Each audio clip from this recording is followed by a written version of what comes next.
Merry meet everyone. So, we are going to talk about some gods and goddesses today, but I'm also going to give the astrological events for April. So, the 13th of April, we have the full pink moon in Libra, which is about celebrating the power of partnerships, peaceful moments, parts of your life that are in balance. And the 21st, we have Mercury at greatest western elongation.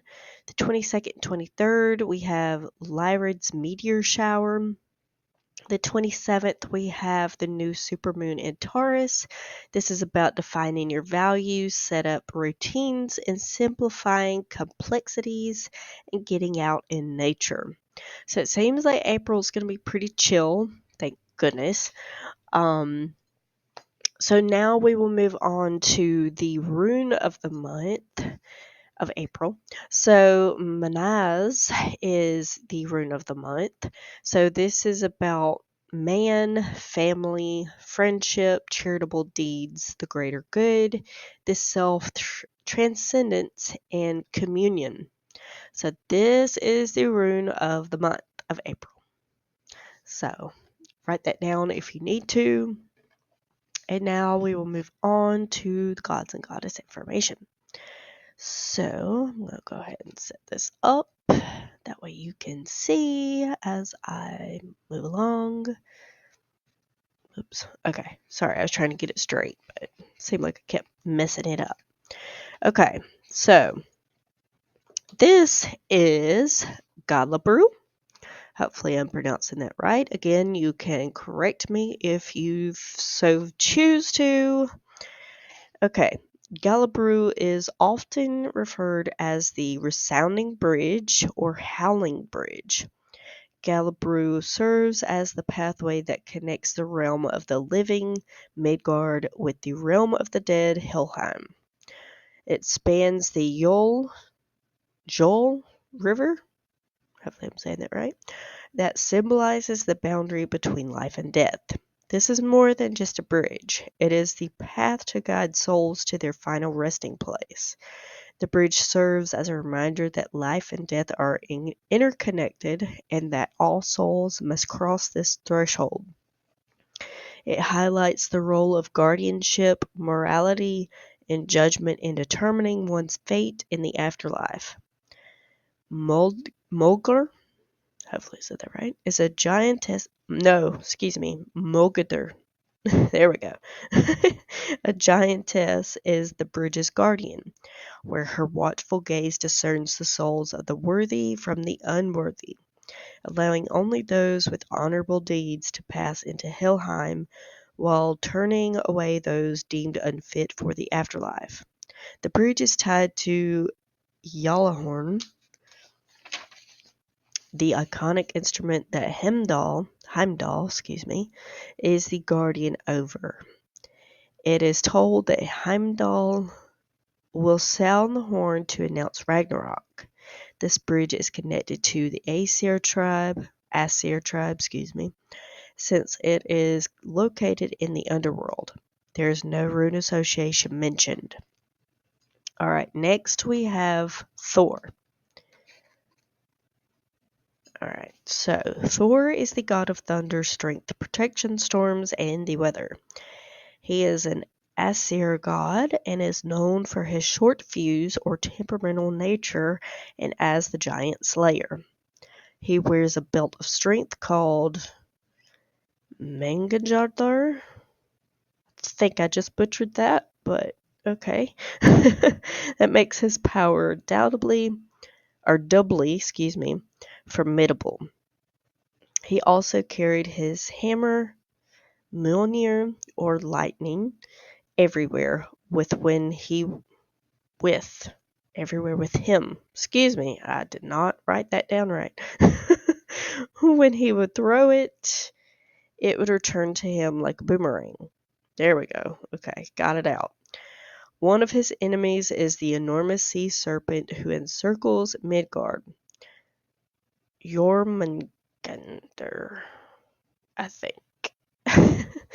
In one tale, he tries to pull Jormungandr out of the ocean while on a fishing trip, but is stopped when his giant companion cuts the line in fear.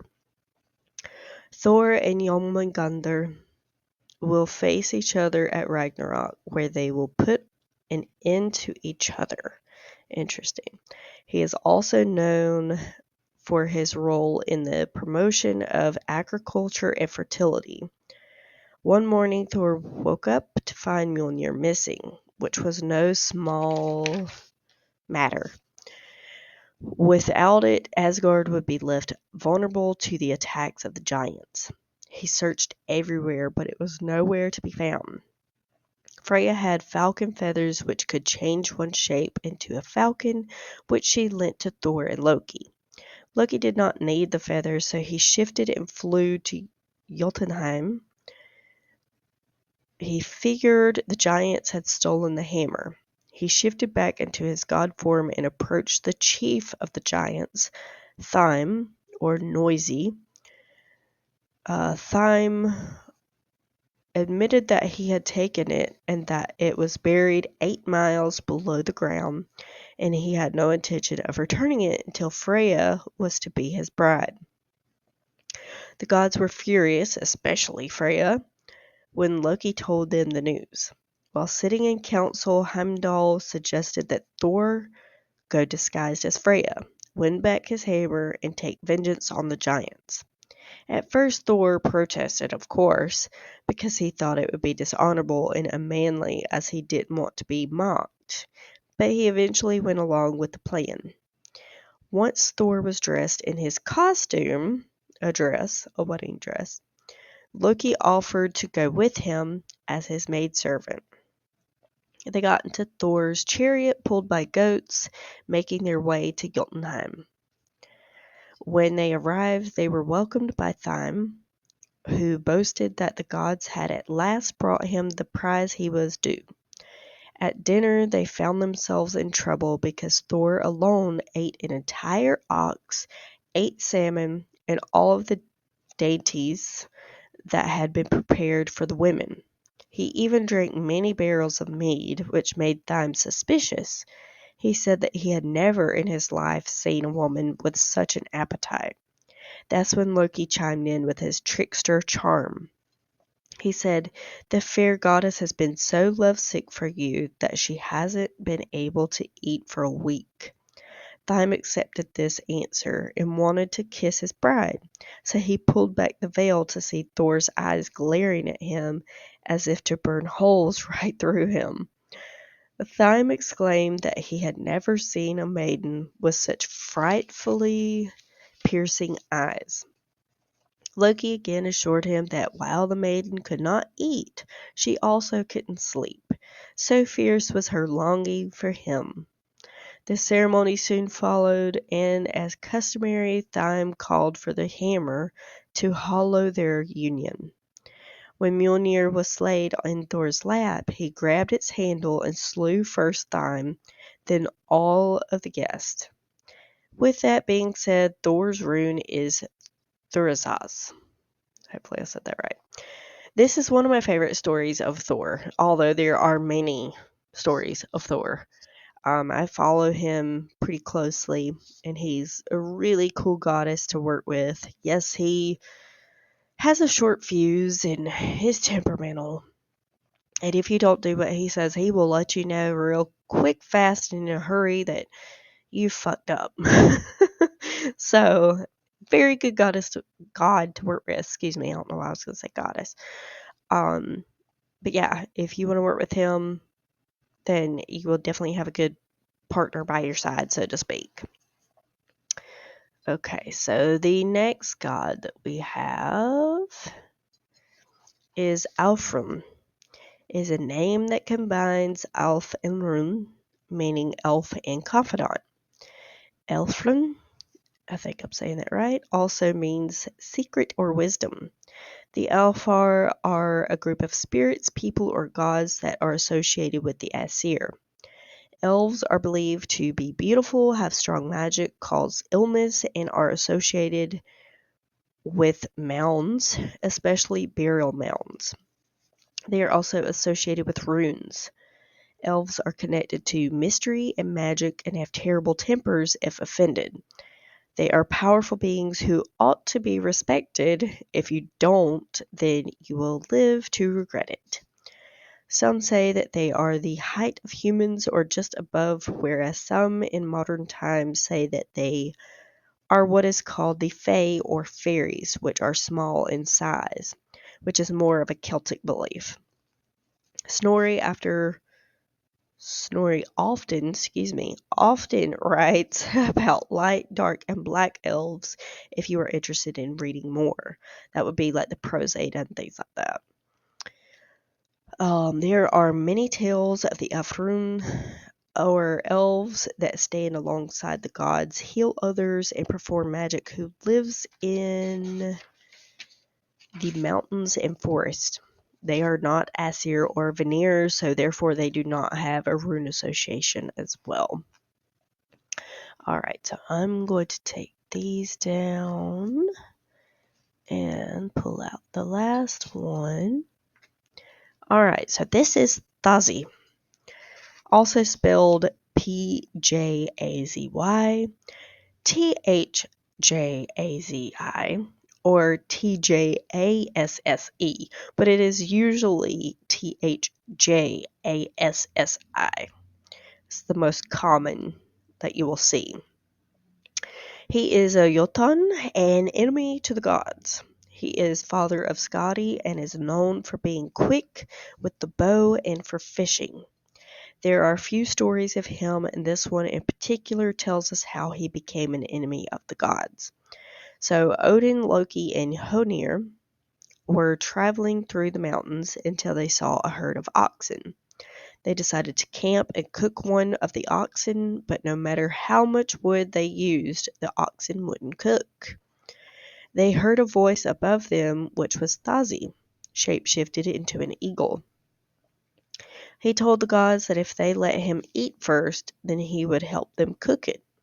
Of course the gods agreed, so Thjassi flew down and ate the entire oxen for himself. This made Loki angry, so he tried to hit Thjassi with a stick, but unfortunately the stick got stuck, so Loki was lifted off of the ground as Thjassi took off. Okay, there was a period there. My bad. I was like, wait, what?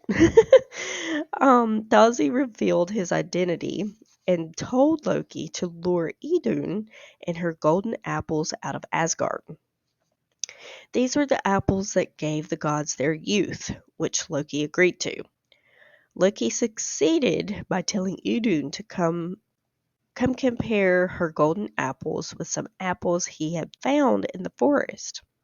As soon as she was out of sight of the guards of Asgard, Thjassi flew down and took off with her and her apples. As soon as Idun went missing, the gods became old and gray, so when they heard that she was last seen with Loki, they threatened to torture and kill him if he didn't rescue her immediately. Loki borrowed Freya's magical cloak or coat so he could turn into a falcon. Loki saw that Idun was alone, so he cast a spell to turn her into a nut, like an acorn or something like that, and carried her out the window. Once Thjassi heard of this, he set out after them. When Loki was near Asgard, the gods saw him with the nut, followed by the eagle. They went outside the gates and lit a fire that burned Thjassi's feathers when he tried to grab the nut from Loki's claws. He fell to the ground and died on the spot. His daughter Skadi wanted to seek revenge, so she put on her armor, grabbed her weapons and shield, and she was offered compensation. She wanted a husband, Balder to be specific, but the gods wouldn't allow that. They put the gods behind a wall of some sort where only their feet were showing, and told Skadi to choose a husband by their feet. Well, since Balder is beautiful, she chose the most beautiful feet, which, I mean, who has beautiful feet? Thinking she had chosen Balder. Unless that's your thing. So she actually chose Nord, the god of the sea, wind, and wealth. ceremony took place and a feast began. As part of compensation for her father's death, she also told the gods to make her laugh. So at the feast, Loki tied a rope to the beard of a goat and the other end to his testicles. The two fought against each other, and Loki screamed in agony, of course. Loki fell into Skadi's lap, and she laughed at him for the remainder of the evening. Odin, as a gift to Skadi, placed Thjassi's eyes in the night sky as stars. Thjassi is neither Aesir or Vanir, and there is no mention of a rune association. So that is all that I have for you today. That is the gods and goddess information for you guys. I hope someone enjoyed this. I know I definitely enjoyed the stories that I wrote down for this. If anybody has any questions, comments, or concerns, please let me know. And don't forget to like, share, and subscribe, and hit the notification bell for future videos. And I hope everyone has a good day, and I will see you next time in the next video. Blessed be.